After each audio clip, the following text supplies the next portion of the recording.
दोस्तों, इन संकेतों से पता चलता है कि मनुष्य का पुनर्जन्म हुआ है।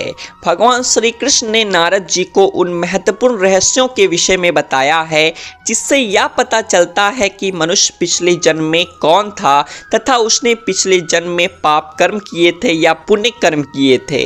तो चलिए जान लेते हैं। दोस्तों, एक बार की बात है, द्वारका नगरी के महल में भगवान श्री कृष्ण सिंहासन पर विराजमान थे। उनकी ओर देवर्षि नारद धीरे धीरे वीणा बजाते हुए आए। उनके मुखमंडल पर एक दिव्य आभा थी और उनका हृदय भगवान श्री कृष्ण के दर्शन से पुलकित हो रहा था। नारद जी को देखकर भगवान श्री कृष्ण कहते हैं, पधारिए देवर्षि, आज द्वारिका नगरी में किस प्रयोजन से आना हुआ? नारद जी ने भगवान को प्रणाम करते हुए कहा, प्रभु, आप ही संसार के संचालक हैं। आपकी माया अपार है और आपने संसार को कर्म के बंधन में बांध रखा है। लेकिन प्रभु, आज मैं आपके पास एक शंका लेकर आया हूँ। यदि दास को आज्ञा दे तो कहता हूँ। भगवान श्री कृष्ण कहते हैं, हे देवर्षि, आपकी जो भी शंका हो निसंकोच होकर पूछ लीजिए। आपकी हर शंका का समाधान मैं करूँगा। तब देवर्षि कहते हैं, हे प्रभु, मनुष्य का जन्म होता है, उसकी मृत्यु होती है और फिर उसका पुनर्जन्म होता है। तो फिर हे प्रभु, जब मनुष्य का पुनर्जन्म होता है तो उस मनुष्य को अपने पिछले जन्म के पाप और पुण्य कर्मों का फल प्राप्त होता है। लेकिन वह मनुष्य कैसे पता करे कि उसने पिछले जन्म में क्या क्या पाप किए थे? वह अपने पापों के लिए प्रायश्चित कैसे कर सकेगा यदि उसे पता ही ना हो कि उसने पूर्व जन्म में क्या क्या पाप किए हैं? कृपया आप मुझे बताइए कि मनुष्य को कैसे पता चल सकता है कि उसका पूर्व जन्म कैसा था? श्री कृष्ण ने मुस्कुराते हुए कहा, देवर्षि, आज आपने बड़ा ही उत्तम प्रश्न किया है। आप सत्य कहते हैं। पुनर्जन्म का रहस्य अत्यंत सूक्ष्म और गुप्त है। मनुष्य को उसके पूर्व जन्म का पता उसके शरीर पर स्थित चिन्ह, उसके स्वप्न और उसके विचार आदि के द्वारा चल सकता है।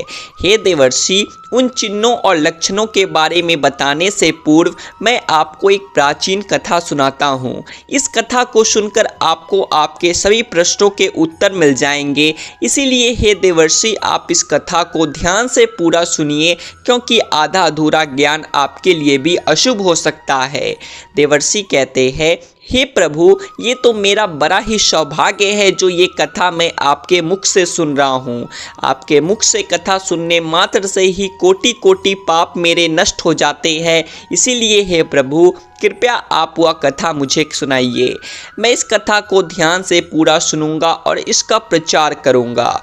भगवान श्री कृष्ण मुस्कुराते हुए कहते हैं, ठीक है देवर्षि, चलिए अब मैं आपको वह कथा सुनाता हूँ। बहुत समय पहले एक विशाल और समृद्ध राज्य में राजा महेंद्र प्रताप का शासन था। राजा महेंद्र प्रताप धर्मपरायण, न्यायप्रिय और अपने प्रजाजनों के कल्याण के प्रति समर्पित थे। उनके 5 पुत्र थे, जिनके नाम थे अंशुमान, आदित्य, विवाकर, रुद्रांश और सोमेश्वर। ये सभी पुत्र युवा, योग और गुणी थे, लेकिन उनके जीवन में कुछ अजीब और भयावह घटनाएं घटने लगी जो राजा को अत्यंत चिंतित कर गई। एक दिन वे 5 पुत्र अपने पिता के पास एक एक करके आते हैं। सबसे पहले अंशुमान अपने पिता के पास आया और बोला, पिताजी, मुझे हर रात एक ही सपना आता है। मैं एक युद्ध भूमि में खड़ा होता हूँ और हर बार मेरी मृत्यु हो जाती है। मैं इस दुस्वप्न से बहुत परेशान हूँ। उसके बाद आदित्य भी अपने पिता से मिलने आया और आदित्य ने कहा, पिताश्री, जब भी मैं पर्वतों पर शिकार के लिए जाता हूँ तो मुझे ऐसा महसूस होता है कि मैं वहाँ से गिर जाऊँगा। ये भय मुझे हर पल सताता रहता है। आदित्य के बाद विवाकर अपने पिता से मिलने आया और विवाकर ने अपने पिता से कहा, हे पिताश्री, मैं जल से अत्यधिक भयभीत हूँ। मुझे नदी, तालाब या समुद्र के पास जाने में भी डर लगता है। ये डर मेरे जीवन को बुरी तरह प्रभावित कर रहा है। फिर रुद्रांश भी अपने पिता के पास आया और उसने बताया, हे पिताश्री, मुझे आग से गहरा भय है। ऐसा लगता है कि मैं किसी भी समय जल जाऊंगा। हालांकि मेरे जीवन में ऐसा कुछ भी नहीं हुआ जिससे मुझे आग से डर लगना चाहिए। फिर अंत में सोमेश्वर ने आकर अपने पिता से कहा, हे पिताश्री, मैं अक्सर ऐसा अनुभव करता हूँ जैसे मैं किसी अनजानी जगह पर पहले ही आ चुका हूँ। ये अनुभूति मेरे मन को विचलित कर देती है। राजा महेंद्र प्रताप इन घटनाओं से अत्यधिक चिंतित हो गए और उन्होंने राज्य के सभी विद्वान ज्योतिषियों और चिकित्सकों से परामर्श किया, लेकिन कोई समाधान नहीं मिला। फिर एक दिन राज्य में महान विद्वान ऋषि वशिष्ठ पधारे। उनके आने की सूचना पाकर राजा महेंद्र प्रताप ने उनका सम्मान पूर्वक स्वागत किया और उन्हें राजमहल में बुलाया। जब महर्षि वशिष्ठ जी ने राजा को पूछा, हे राजन, आपके स्वागत से मैं अत्यंत प्रसन्न हो गया, किंतु आपके चेहरे पर खिन्नता और उदासी दिखाई पड़ रही है। इसका क्या कारण है? कृपया संकोच न करें, जो भी बात है स्पष्टता से कहिए। तब राजा ने ऋषि वशिष्ठ को अपने पुत्रों की अजीब घटनाओं के बारे में विस्तार से बताया। ऋषि वशिष्ठ ने ध्यान मग्न होकर मनन किया और फिर गंभीर स्वर में बोले, हे राजन, आपके पुत्रों की ये समस्याएं उनके पूर्व जन्मों से जुड़ी हुई है। प्रत्येक पुत्र का जीवन उस जन्म के कर्मों का परिणाम है। मैं आपको उनके पूर्व जन्मों के बारे में बताता हूँ। ऋषि वशिष्ठ ने सबसे पहले अंशुमान की ओर देखा और कहा, अंशुमान, तुम्हारा पूर्व जन्म में नाम था सूर्य केतु। तुम एक महान योद्धा थे और मगध के राजकुमार थे। तुम्हारी वीरता के चर्चे दूर दूर तक फैले थे, लेकिन एक दुष्ट राजा ने छल से तुम्हारी हत्या कर दी थी। युद्ध भूमि में तुम्हारी मृत्यु हुई थी, इसीलिए आज तुम्हें हर रात युद्ध भूमि में मरने का सपना आता है। अंशुमान ने सिर झुकाकर कहा, ऋषिवर, क्या इसका कोई समाधान है? ऋषि ने उत्तर दिया, तुम्हें अपनी वीरता के गुण को पुनः जागृत करना होगा।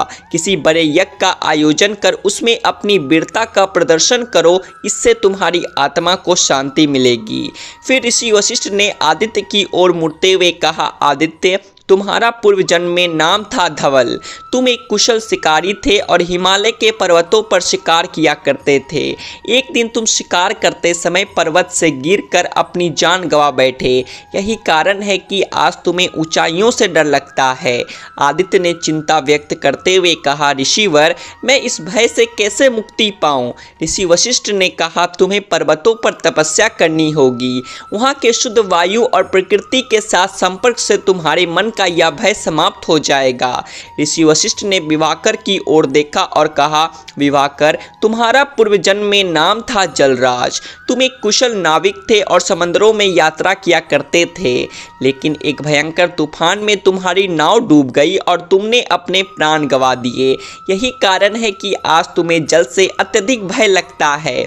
विवाकर ने निवेदन किया, ऋषिवर, कृपया मुझे इस भय से मुक्ति का उपाय बताएं। ऋषि वशिष्ठ ने उत्तर दिया, तुम्हें गंगा स्नान करना होगा। गंगा के पवित्र जल में स्नान से तुम्हारे मन का भय समाप्त हो जाएगा और तुम्हारी आत्मा को शांति मिलेगी। फिर ऋषि वशिष्ठ ने रुद्रांश की ओर देखते हुए कहा, रुद्रांश, तुम्हारा पूर्व जन्म में नाम था अग्निदेव। तुम एक यज्ञ करता थे और आग के साथ तुम्हारा अत्यधिक संपर्क था, लेकिन एक दिन यज्ञ के दौरान आग ने विकराल रूप धारण कर लिया और तुम उसमें जल गए। यही कारण है कि आज तुम्हें आग से गहरा भय है। रुद्रांश ने दुखी होकर कहा, ऋषिवर, मुझे इस भय से कैसे मुक्त किया जा सकता है? ऋषि वशिष्ठ ने कहा, तुम्हें अग्निहोत्र का अनुष्ठान करना चाहिए। ये अनुष्ठान तुम्हारे मन के डर को समाप्त करेगा और तुम्हारी आत्मा को शुद्ध करेगा। अंत में ऋषि वशिष्ठ ने सोमेश्वर की ओर देखते हुए कहा, सोमेश्वर, तुम्हारा पूर्व जन्म में नाम था ज्ञान सागर। तुम एक महान विद्वान थे और पिछले जन्म में तुमने कई तीर्थों और पवित्र स्थानों की यात्रा की थी। तुमने वहां ध्यान किया और ज्ञान प्राप्त किया। तुम्हारी आत्मा में उन स्थानों की स्मृतियां आज भी जीवित है। सोमेश्वर ने कहा, ऋषिवर, मुझे क्या करना चाहिए? ऋषि वशिष्ठ ने उत्तर दिया, तुम्हें उन स्थानों की यात्रा करनी चाहिए जहां तुमने पिछले जन्म में ज्ञान प्राप्त किया था। वहां ध्यान करो और अपनी आत्मा को शांति प्रदान करो। राजा महेंद्र प्रताप ने ऋषि वशिष्ठ के निर्देशों का पालन करते हुए अपने पुत्रों को उनके पूर्व जन्मों के कर्मों का प्रायश्चित करने का आदेश दिया। सभी पुत्रों ने अपने अपने कर्मों का प्रायश्चित किया और उनकी सभी अजीब घटनाएं समाप्त हो गई। भगवान श्री कृष्ण ने नारद जी से कहा, देवर्षि, ये कथा पुनर्जन्म के सत्य और कर्मों के महत्व को प्रकट करती है। आत्मा अपने कर्मों के अनुसार ही जन्म और अनुभव प्राप्त करती है, इसीलिए सदा अच्छे कर्मों का पालन करना चाहिए। कथा समाप्त होने के बाद भगवान श्री कृष्ण ने नारद जी को संबोधित करते हुए कहा, देवर्षि, पुनर्जन्म के विषय में कुछ और गहरे सत्य मैं आपको बताना चाहता हूँ। ये लक्षण मनुष्य के पिछले जन्मों के कर्मों का प्रत्यक्ष प्रमाण होते हैं और इनसे ये जाना जा सकता है कि किस प्रकार के पाप और कर्म अगले जन्म में क्या फल देते हैं। भगवान श्री कृष्ण ने कहा, जो मनुष्य अपने पिछले जन्म में असत्यवादी होता है, अर्थात झूठ बोलकर धन कमाता है, उसे यमलोक में कठिन यातनाएं सहनी पड़ती है। उसे सत्य के मार्ग से भटकने और समाज में भ्रम फैलाने के अपराध में दंडित किया जाता है। इस सजा के पश्चात जब वह व्यक्ति पुनः जन्म लेता है तो उसकी वाणी में दोष उत्पन्न हो जाता है। वह हकला हकला कर बोलता है, यानी उसकी वाणी में स्पष्टता नहीं होती। ये दोष उसके झूठ बोलने के पाप का प्रत्यक्ष परिणाम है। ऐसे व्यक्ति के जीवन में संवाद की कठिनाइयाँ आती है और वह सामाजिक रूप से असक्षम हो जाता है। भगवान श्री कृष्ण ने आगे कहा, यदि कोई व्यक्ति अपने पिछले जन्म में निष्पाप और मासूम जानवरों पर अत्याचार करता है तो उसे भी नरक की यातनाओं से गुजरना पड़ता है। वह नरक में उन जानवरों की पीड़ा का अनुभव करता है जिन्हें उसने कष्ट दिया था। जब वह व्यक्ति पुनः जन्म लेता है तो उसकी वाणी को शक्ति नहीं मिलती और वह गूंगा पैदा होता है। ये लक्षण उसके पूर्व जन्म के निर्दयता और हिंसा के परिणाम स्वरूप प्रकट होता है। उसकी आत्मा में जो दोष उत्पन्न होता है वह इस जन्म में गूंगेपन के रूप में प्रकट होता है।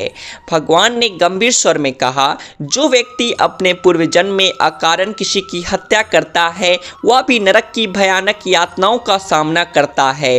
नरक में उसे उस दर्द और पीड़ा का अनुभव कराया जाता है जो उसने अपनी हत्या के द्वारा दूसरे को दिया था। जब वह व्यक्ति पुनः जन्म लेता है तो उसे कोढ़ जैसे गंभीर रोग से ग्रसित शरीर प्राप्त होता है। कोढ़ का रोग उस व्यक्ति के शरीर को विकृत कर देता है और वह समाज में तिरस्कृत होता है। यह रोग उसके पाप का प्रत्यक्ष परिणाम है और यह उसे जीवन भर कष्ट देता है। श्री कृष्ण ने आगे बताया, जो व्यक्ति पिछले जन्म में शराब का अत्यधिक सेवन करता है उसे यमलोक में भीषण कष्टों से गुजरना पड़ता है। उसके शरीर को गर्म लोहा पिघला कर पीने के लिए दिया जाता है और उसकी आत्मा को इस प्रकार की अत्यंत दर्दनाक यातनाओं का सामना करना पड़ता है। जब वह व्यक्ति पुनः जन्म लेता है तो उसके दांत तेरे मेरे काले और खराब हो जाते हैं। उसे दांतों से संबंधित रोग लग जाते हैं जो उसके पूर्व जन्म के पाप का परिणाम होते हैं। इस लक्षण से उसे बार बार दंत चिकित्सा की आवश्यकता होती है और उसका चेहरा भी विकृत हो सकता है। भगवान ने कहा, जो व्यक्ति अपने पिछले जन्म में धन या सुवर्ण की चोरी करता है उसे भी यमलोक में सजा मिलती है। उसका मन स्वर्ण और धन की लालसा से ग्रसित होता है और वह इस पाप के कारण नरक में भी अत्यधिक पीड़ा सहता है। जब वह पुनः जन्म लेता है तो उसके नाखून टेढ़े मेढ़े विकृत और भद्दे हो जाते हैं।